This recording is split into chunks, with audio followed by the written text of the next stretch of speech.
Good afternoon, ladies and gentlemen. Welcome on in to the first ever, the first ever PWTorch Fireside Chat Q&A edition. I'm PWTorch Assistant Editor Zack Heydorn. Glad to be here on this Thursday afternoon. Some news out there to potentially discuss.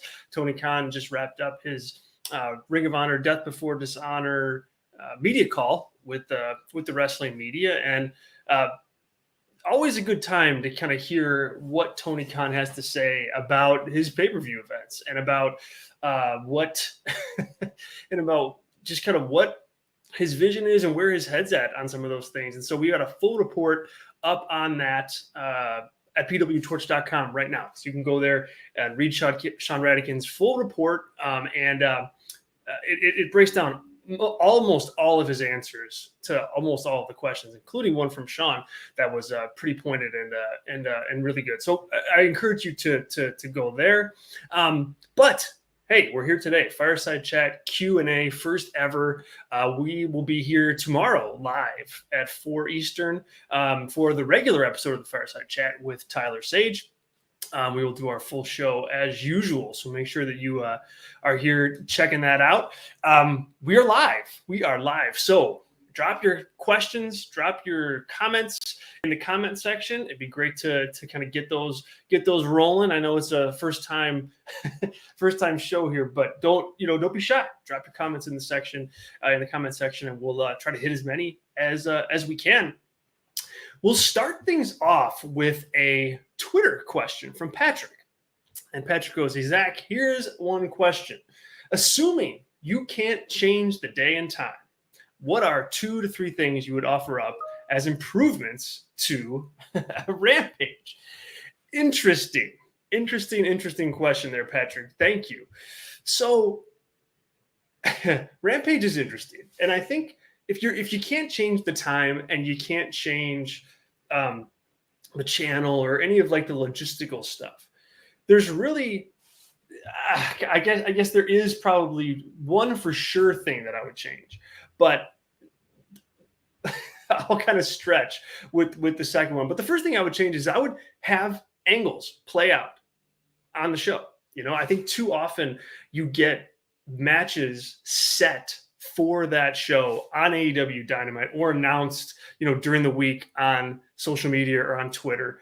And you don't get any like real major angles at all as far as character to character or storyline development or anything of that nature. You get some solid matches usually.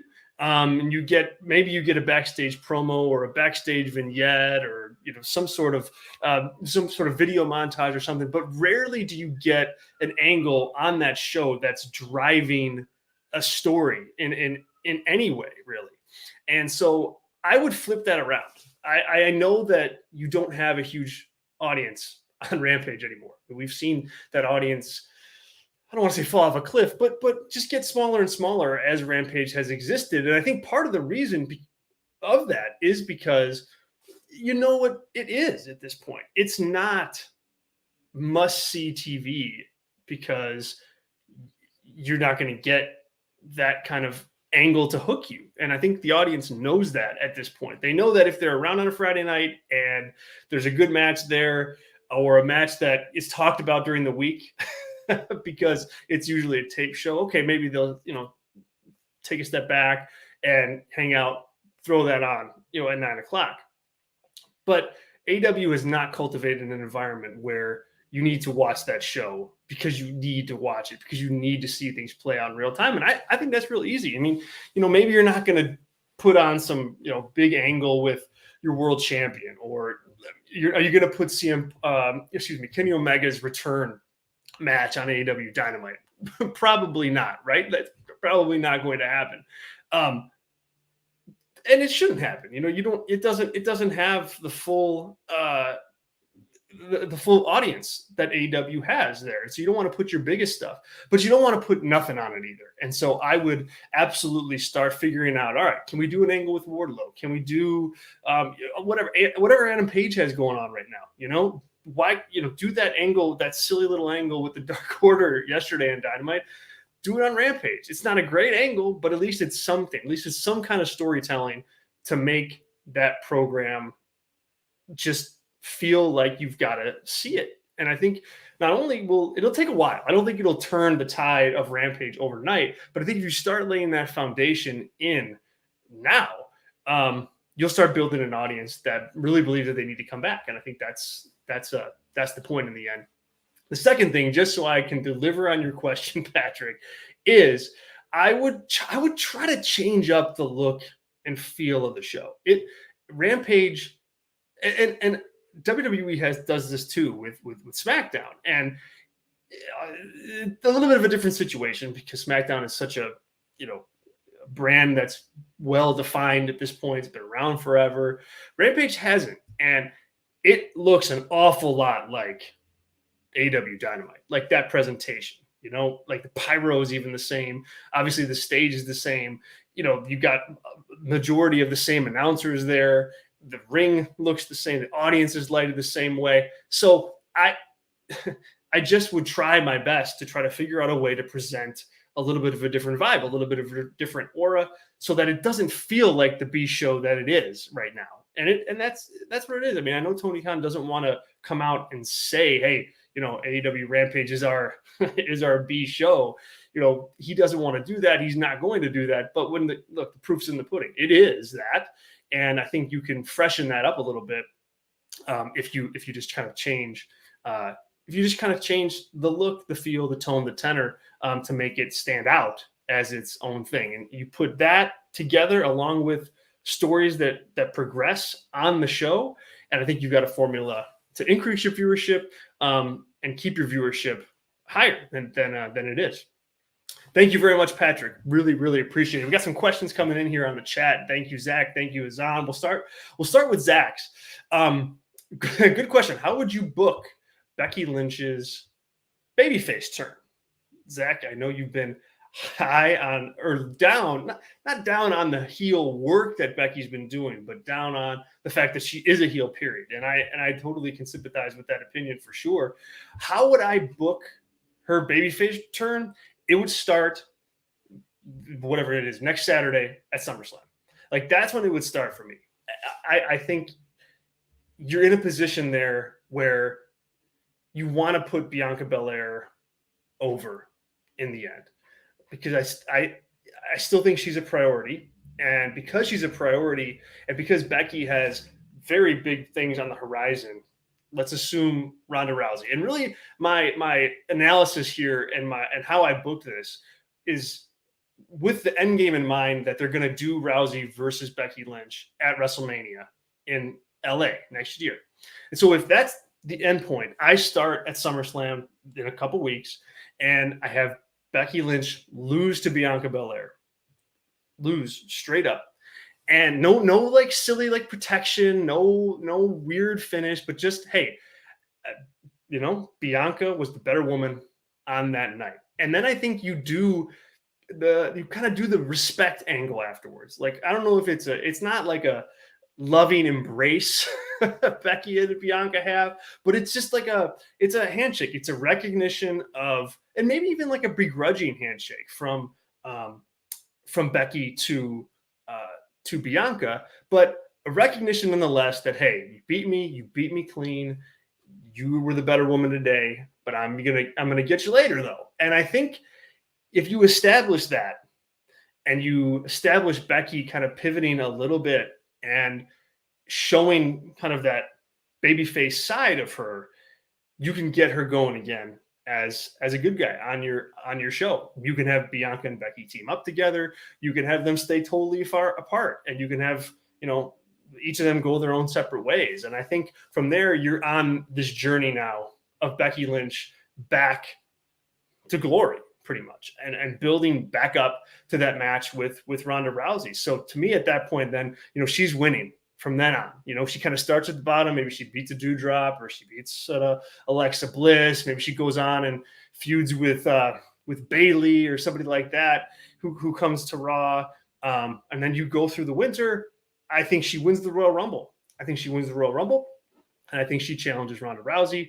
And I think you have that blow-off match, the match you should have had all those years ago, and you have it now, and you put the belt on Becky, and that's, kind of, okay, now she's babyface, she's got the belt, boom, we're going with her. So Zach, that's how I would do it. We'd love to hear your comments on that answer, because you've really been articulate in how you've just talked about problems with Becky as a heel. And I've pushed back on that a little bit in general, just because I think the heel work is good. And I think Bianca was a star very much worth protecting. And if you had Becky and Bianca on the same show as babyfaces, my opinion was they would really be pulling from one another. And I don't know that that's the best. I didn't know if that was the best thing. But now that they've kind of been there, done that with this, like we're a year in, it is time to get her back on track and to get her into the title picture with Ronda. I mean, that's the big money match that's on the table for WWE in their women's division. So they have to get there. Dr. Ross, welcome on in. Thank you for the question. We'll get to that in a second. Azan, appreciate you listening. Appreciate you tuning in. Question: if Claudio Castagnoli wins the ROH World Title belt, do you think there's a chance that we get champ versus champ at All Out between Moxley and Claudio if Punk doesn't make it in time for All Out? Interesting question. So here's the deal. I wouldn't put anything past Tony Khan at this point. Clearly he doesn't mind, going with like babyface or teammates or anything like that. He really wants to. His booking philosophy is, hey, let's just put big matches out there, quote unquote dream matches out there, and go with it. And so with that in mind, I'll hedge a little bit and say that yes, it's a possibility, but I don't think it's going to happen. Is there a chance? Sure, there's always a chance, but I don't think it's going to happen. I don't think it should happen either. And the reason is Tony Khan today on his media call said that he very much wants Ring of Honor to stand out, to stand out on its own and be its own product. And yes, have, integrations here and there with AEW or whatever, maybe New Japan down the road or Impact or what have you. That's all on the table. But he wants ROH to be a standalone thing, standalone company, standalone promotion.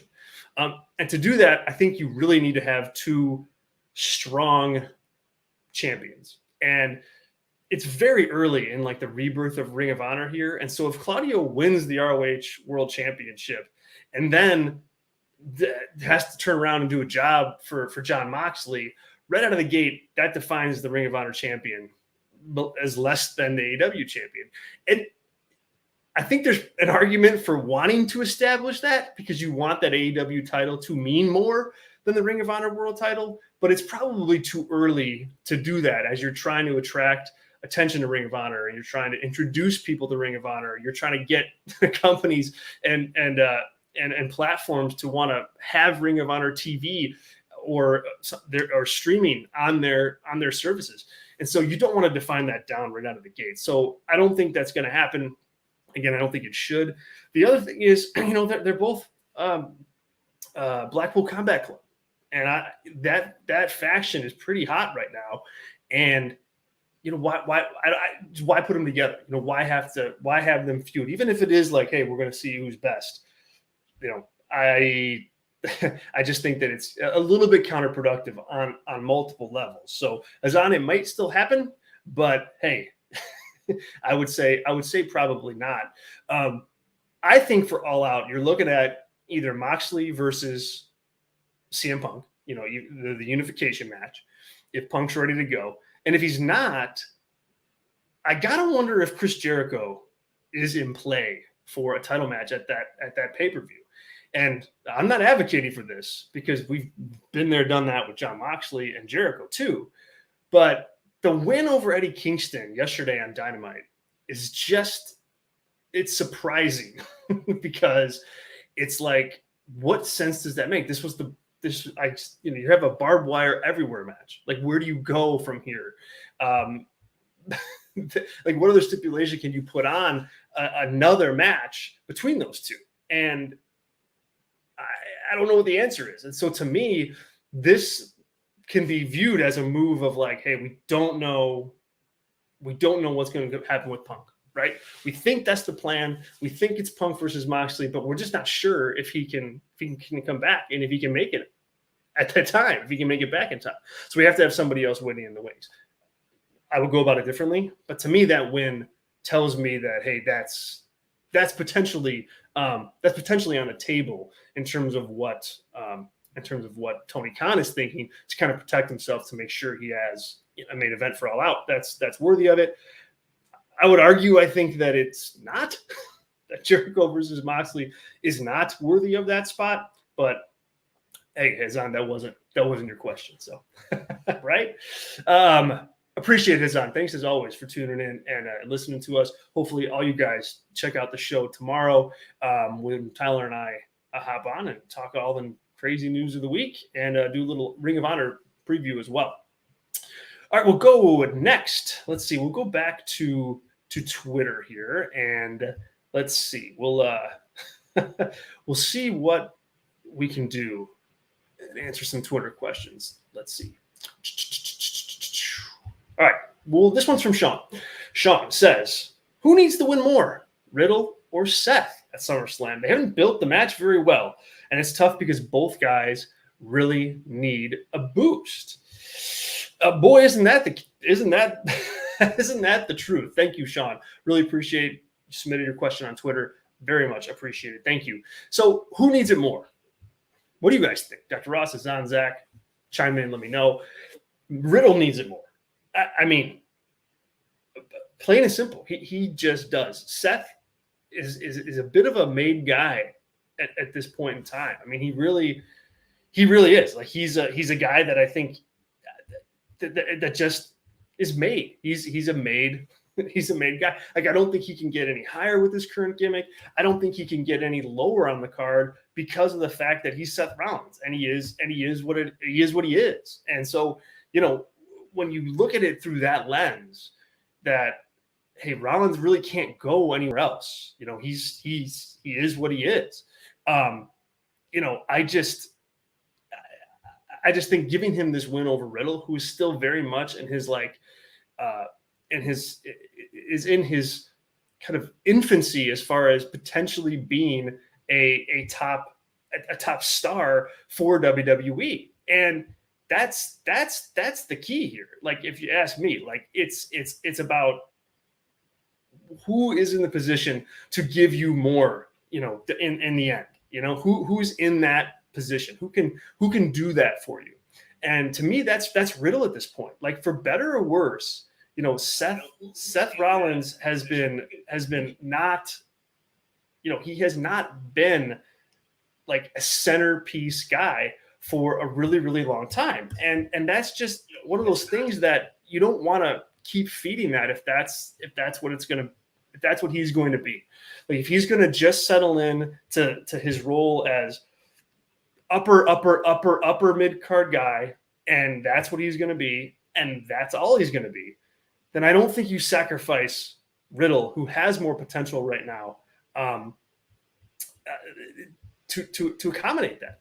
I just don't think that's what you do, and it's not good for Seth, because it kind of like indirectly puts not a stigma, but it kind of puts a ceiling on. It puts a ceiling on Rollins in terms of what he's going to do in WWE. And I don't know that you necessarily want to do that either, but Riddle's the more important person at this point in time. He is the more important act. And so he needs, Hazan says it right here. And Hazan, I agree. Riddle needs a standout on his own without Randy Orton.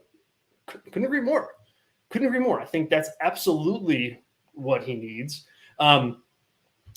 Zach chimes in, Riddle, I suppose, but what are they fighting towards? There's no top title on Raw. Yeah, that's true. That we can get into that. I mean, that's important. And Sean commented on the build, right? Like the build to the Seth versus Riddle match. And Wade talked about this with Jason Powell on the flagship this week. What are they fighting for? I know that like Seth attacked Riddle, and then Riddle kind of got Riddle kind of got, revenge with an RKO out of nowhere, and now they're having this match. And so they need to put some heat behind this next week on the go home Monday Night Raw. I don't even think the title is the issue. Yeah, it'd be nice if the title is there. I think, Roman Reigns having 2 belts is effective in certain ways. It obviously is ineffective in other ways. But to me, the fact that they don't have a championship to fight over isn't really the issue here with this particular feud. It's like, yeah, that'd be nice, but this needs a lot more than that. This needs personal, this needs a personal grudge. It needs a personal touch. It needs a lot more than just the championship. So, I mean, yes, it's a potential issue, but it's not like the issue. Not the issue, but not by a long shot, I'd say. Not by a wide margin. Thank you very much for the question there, Sean. Appreciate it. Thanks for listening in and tuning into the show. Okay, we'll keep it going here. Dr. Ross in the chat. Thank you for joining us. Dr. Ross, hello, everyone. Will Theory successfully cash in his Money in the Bank contract? If so, when and against who? Okay, Dr. Ross, here we go. So, yes, he will cash in successfully. That's my pick at this point. He's going to cash in successfully. He's clearly too important of an act in WWE to not cash in successfully. Like, they're putting a lot of juice behind him, a lot of time behind him, a lot of momentum, television time, right? Like, he's on the show a lot, like a lot. And I think if you have him in that camp of, hey, you won Money in the Bank, but then you lost your opportunity at the title, that positions him like not where he's being, focused on right now. I mean, he right now is a guy that's going to be a top player, a top player in the company. Like, that's the kind of push that he's getting. And you can't do that to a guy. You have him cash in and lose if you want him to sustain any kind of momentum or have any kind of credibility at all. So my answer is yes, he will successfully cash in his Money in the Bank contract. He will not do it at SummerSlam. I am vehement in this. I don't think that's going to happen. I know he says it's going to. I know, and WWE has done a nice job of kind of making you believe that he will, and making that a part of the selling point of the match itself, of Brock Lesnar versus Roman Reigns itself. So I do not think that they're going to do this cash in at SummerSlam, as much as Theory may be teasing it. Not going to happen. See, Zach, all you had to do is just wait 1 second. I was gonna address your issue. So you agree with me now, then, right? Okay, good. Yeah, and I agree with Zach here, who says, "Hey, Theory's not beating Roman, and therefore his cash in won't be successful." You're right. Theory's not going to beat Roman, and so yes, his cash in won't happen. Period. Not at SummerSlam. I think what will happen is, and how I'd book it is, I would look long term. I would look next year, after WrestleMania next year, and I would just have Theory with the briefcase and just being his obnoxious self and doing, obnoxious Theory things with the Money in the Bank briefcase. And that, to me, that's good. Potentially good television if you book it the right way. And then after WrestleMania, you can, re-examine the situation. Cody will be back. What is the Roman situation at that point? Do you have the Rock match already done, at that point at WrestleMania? Like, you kind of get a lot of issues that don't concern Theory, but that matter to WWE out of the way. Like Rock, like Cody. And to me, look, there's heat in Theory cashing in on Cody Rhodes.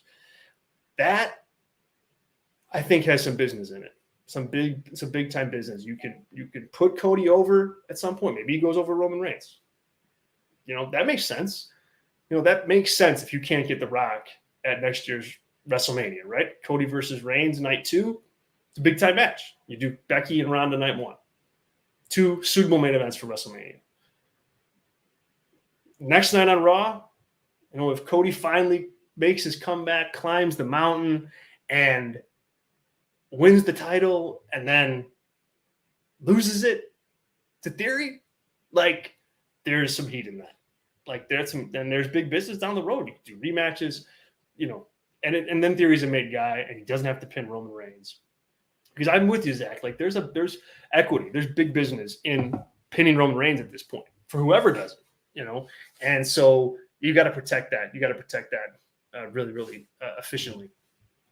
All right, guys, thank you for keeping the questions coming. We'll keep going here. We will keep going. This has been an absolute blast. Yeah, Dr. Ross, good call. Another possibility would be Drew beats Roman at the Clash in the Castle on his home soil, and then Theory cashes in on Drew. Similar, yes. Again, I don't know that you beat Roman Reigns that soon, Dr. Ross, but that certainly is on the table. No question. And yes, Theory would have some heat on him for sure. Yeah, Zach, I do want Theory doing this. I mean, like, they have to, just like anything else, you have to do it right. You have to write it right. And whether or not you trust WWE to do that, different question. But I think the most effective move for him and for the Money in the Bank, gimmick is to have it last a little bit longer, just to have it out there. It really gives Theory a strong talking point right now on the microphone where he can get out there. And even if he says nothing else at all, he can lean on the fact that he's Mr. Money in the Bank, the youngest Money in the Bank winner of all time, blah, blah, blah.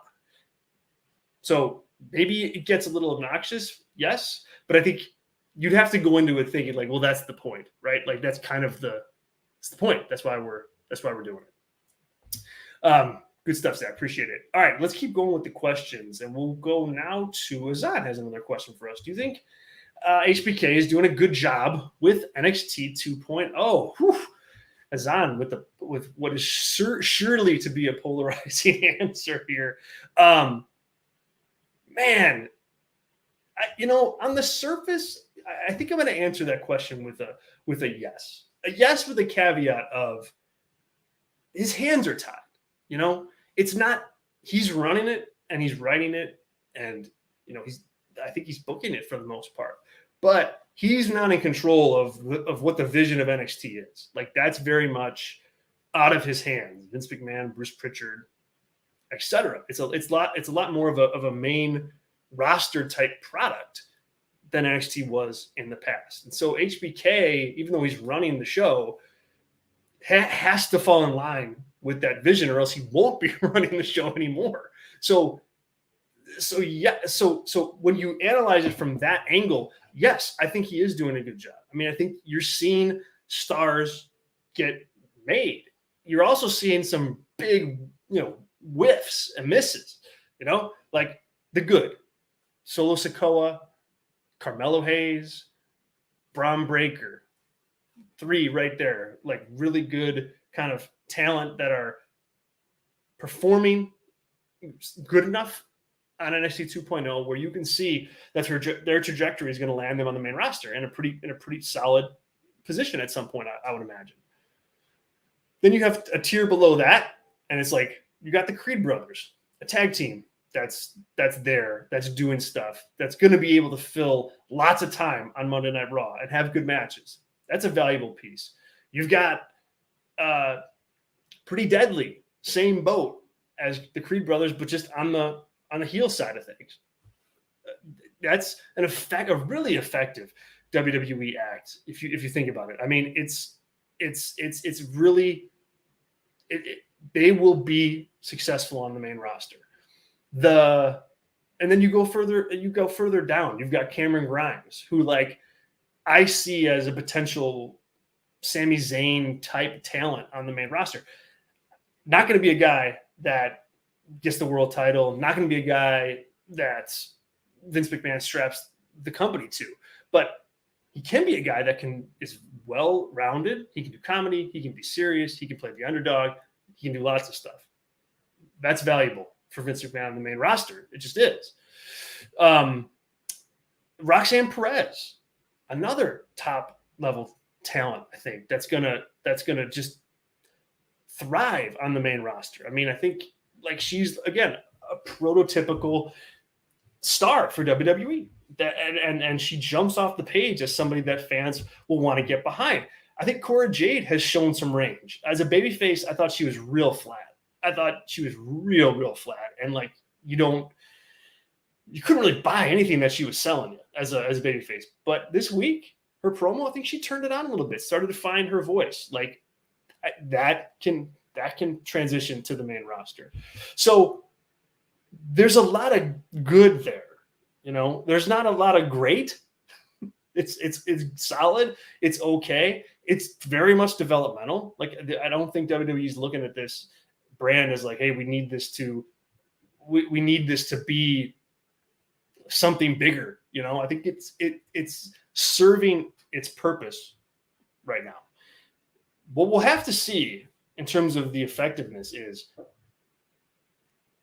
do these stars that are being featured and being given the time on NXT 2.0 week to week, Sikoa, Carmelo Hayes, Braun Breaker, Roxanne Perez, et cetera, do they transition to the main roster successfully? Like, are they featured in a big way on the main roster or featured in whatever way they're going to be?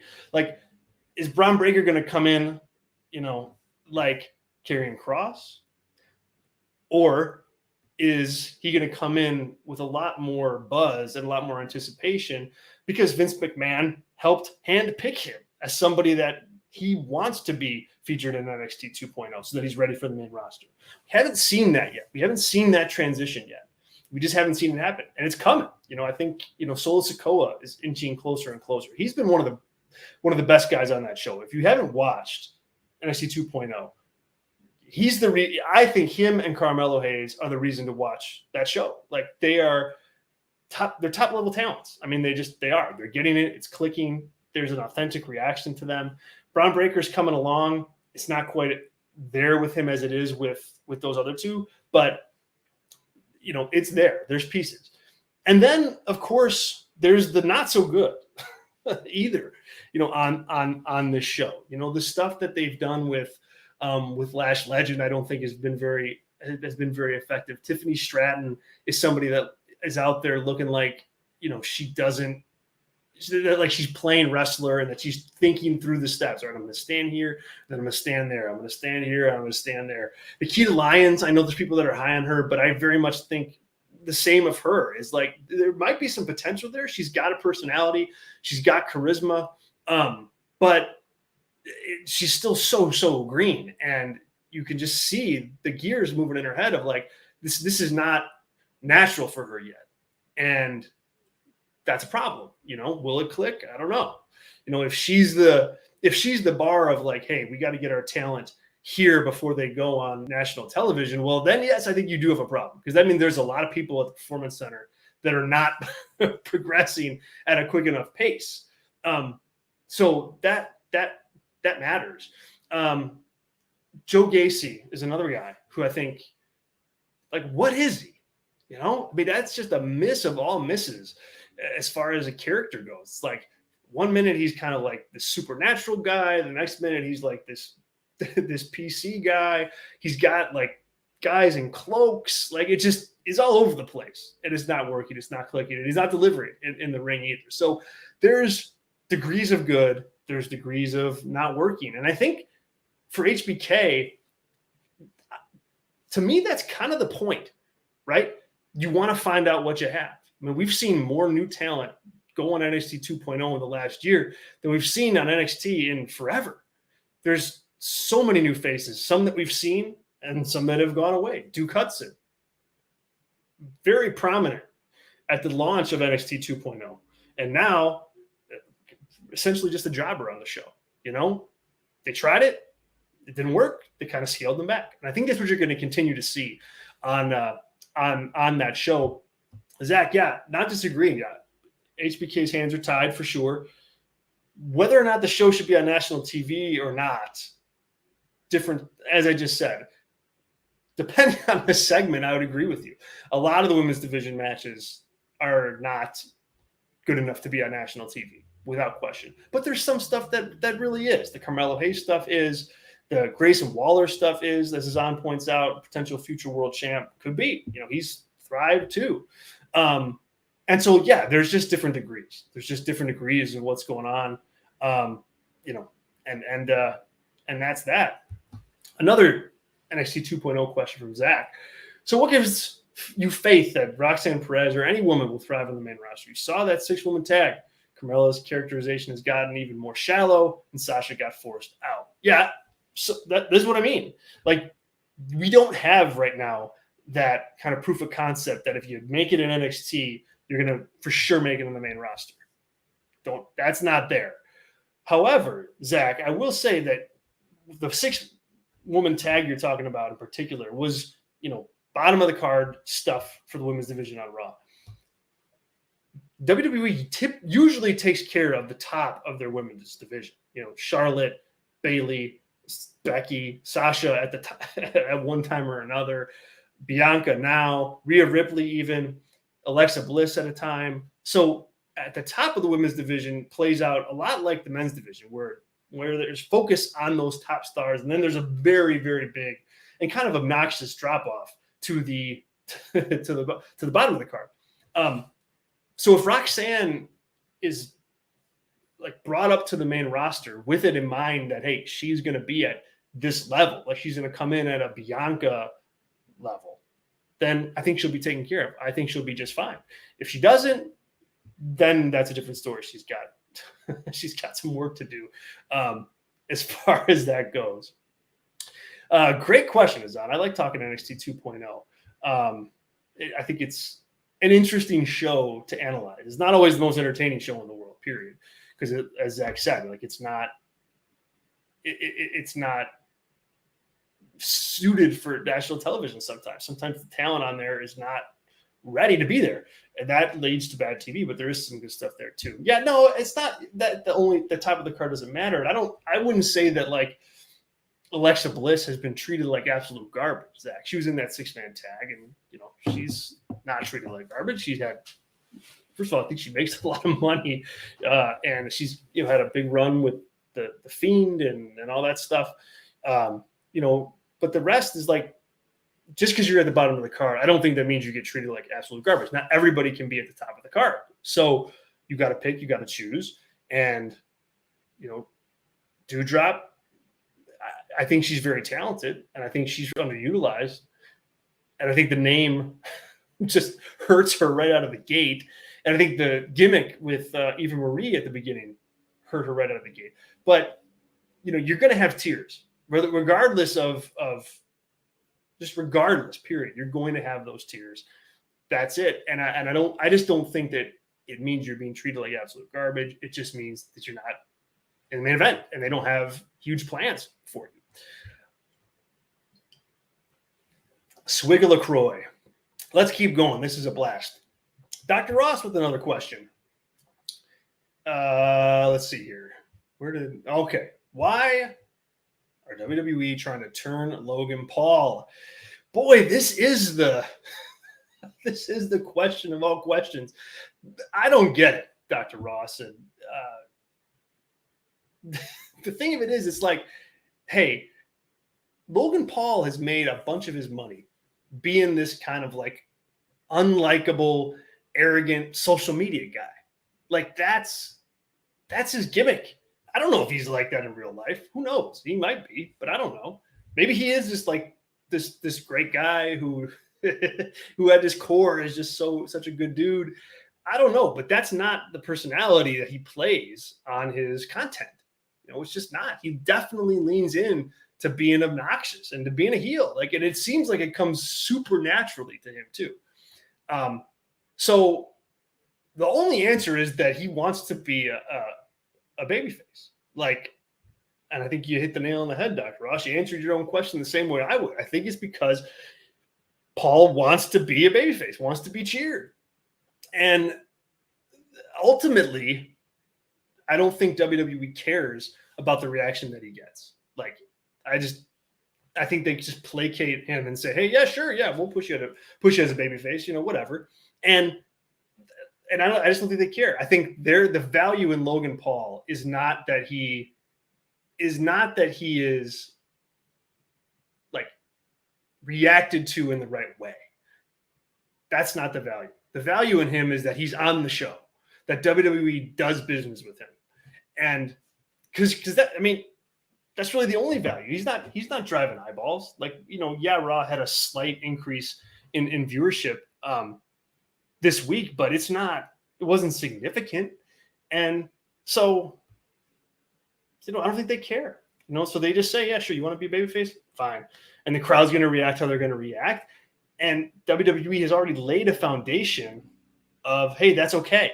You know, as long as the fans are reacting, right? As long as it's happening, as long as they're loud, it's okay. They've cultivated that environment for better, for worse, in my opinion. Like, that's not what you want to have happen. That's not what you want to see. You want, you know, the audience reacting the way that you're writing your characters. But WWE has shown that they, I almost want to say don't care about that, really. You know, they want Paul on the card, so whatever it takes to get him on the card, they get him on the card, and and that's it, and that's that. You know, I think that's the strategy. You know, he gives them more value by just being able to be there and being talked about. And maybe he drives their social media mentions or likes or engagements or whatever the hell they call it. Maybe that is, I mean, that's the business value. And you got to wonder, like, how much. I would love to know. I think I mentioned this on the Fireside Chat a couple of weeks ago. I would love to know what and how WWE quantify, like, the Logan Paul stuff, for example. You know, like, he's not increasing ratings, so, which is a huge revenue stream for WWE.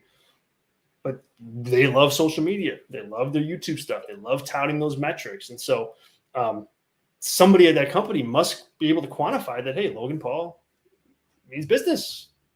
And so let's get him. But he's going to be a heel at SummerSlam. Like, I don't care what story they put in play. I don't care what they try to feed you on Raw next week. The guy's getting booed. He should get booed. And he should be a heel. Like if AJ Styles is going to get involved in this match somehow, why not just do Logan Paul against AJ Styles? You know, like, there you go. Like, that is a match that I think can get some interest. Not because it's like the best opponent for AJ, but because it's clear you have this young punk in Logan Paul who is, as Wade said, jumping the line and getting a big match on SummerSlam. And you've got AJ Styles, the 20-plus year veteran, who's going to try to take him down. Like, I think there's a story to be told there. They went a different direction. For sure. Yeah, that would be interesting, Dr. Ross. Maurice turns on Miz and joins up with Paul. It would make Miz a huge babyface. Yeah, yes, it would. Yes, it would. I don't see that happening. Mainly because of Miz and Mrs. Mainly because of Miz and Mrs. They love plugging that show, and they love that their stars do that kind of thing. So, yeah, I don't think it's going to happen. Yeah, you're right about that, Zach, too. Yeah, they're going to put Logan Paul over. I agree. I mean, in that scenario that I laid out, if it was Paul versus AJ, yeah, Styles would be doing the favors for sure. Which is actually, you're probably happy that they're doing it the way that they are here, so that doesn't happen. But yeah, I mean, yeah, I don't think Logan Paul's coming in to lose. That's for sure. Okay, one more question here, guys. This has been an absolute blast. So thank you for joining me. We'll go to Hazan for one more. What do you think of all the WWE name changes over the year? Whew. Yeah, okay, so I'm probably going to take some heat for this, but I don't mind. Like, I'm less critical of that. You know, when you think of, like, just all the names that have been around WWE for so long, they're not all great. You know, like they're fine now because we look back and we've got positive memories on them. You know, I think CM Punk even said once, like CM Punk is a terrible name. Like it, you know, it doesn't mean anything. But now it's like, oh no, that's a pretty badass name. You know, but if someone were to get renamed CM Punk today, my guess is that wouldn't go over. that wouldn't go over so well with audiences and social media. And so, you know, it's like Max Dupree, right? Name change. Before that, he was LA Knight. Like, LA Knight is not a great name. I remember people rolling their eyes at that when he was renamed that when he first debuted in NXT. So I'm okay with it. Like you gotta do something. Some names are gonna be better than others. I think Braun Breaker in 5 years, if he's a top guy and is on the WrestleMania marquee, like nobody's gonna bat an eye. It's just gonna be his name. So yeah, I'm a little bit more lenient on that as far as my criticism goes. I just don't think that it matters that much in the end what the name is, provided that this person isn't known. Like if Braun Breaker gets called up to the main roster and his name changes, that I think is a problem, But Zach, good comment here. They're maddening, especially when somebody from NXT gets their name changed when they arrive at the main roster. I don't think you're going to see much of that anymore. Like I think the names in NXT are going to be the guys because that's what NXT is built for. Like LA Knight, when he came up, LA Knight is a name of the past, past NXT. It's a gimmick that was not a factor in the new NXT and wasn't going to be a factor in the main roster for WWE. He was totally changing gimmicks, totally changing characters. So I think you wanted to change the name in that instance because he's someone else. So, I think that works. Wow, what's wrong with Ava Raine? I like that name. Am I the only one? Does everybody else hate that name? I think Ava Raine's is a good name. Rock likes it.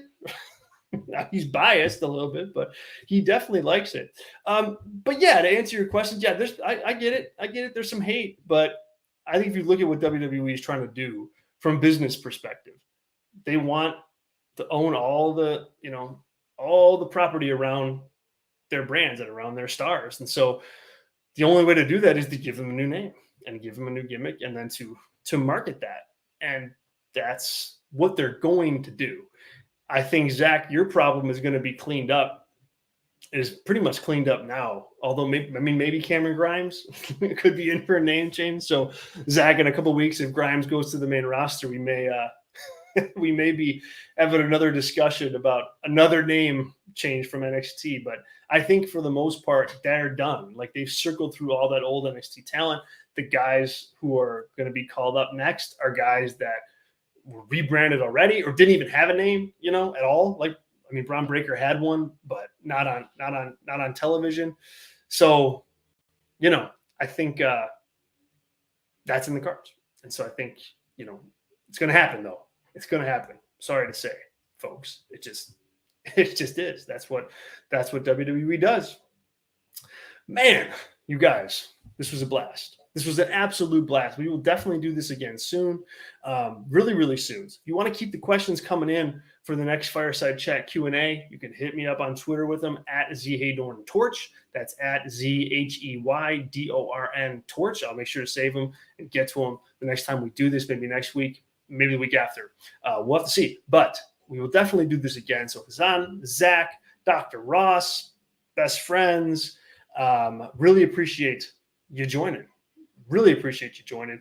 Tell your friends, subscribe to the channel. We've got new stuff going up every single day.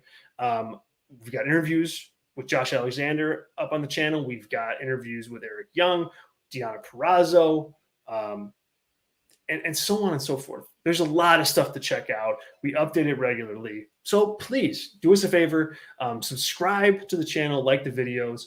And yeah, we'll catch you tomorrow. We'll be back here live with the regular traditional fireside chat with me and Tyler Sage. We'll be here for Easter tomorrow. So, drop it in your calendars. Make sure you check us out. We'll be here tomorrow talking all things wrestling. But thanks very much. I really appreciate it. Great first episode of Fireside Chat Q&A. And I'm Zack Heydorn. Make sure you're checking out PWTorch.com. We'll have full info on the Tony Khan media call. And hopefully I can also upload it to YouTube as well once we get the copy from AEW. So keep an eye there. But yeah, I'm Zack Heydorn. We'll catch you guys down the road next time. Thank you.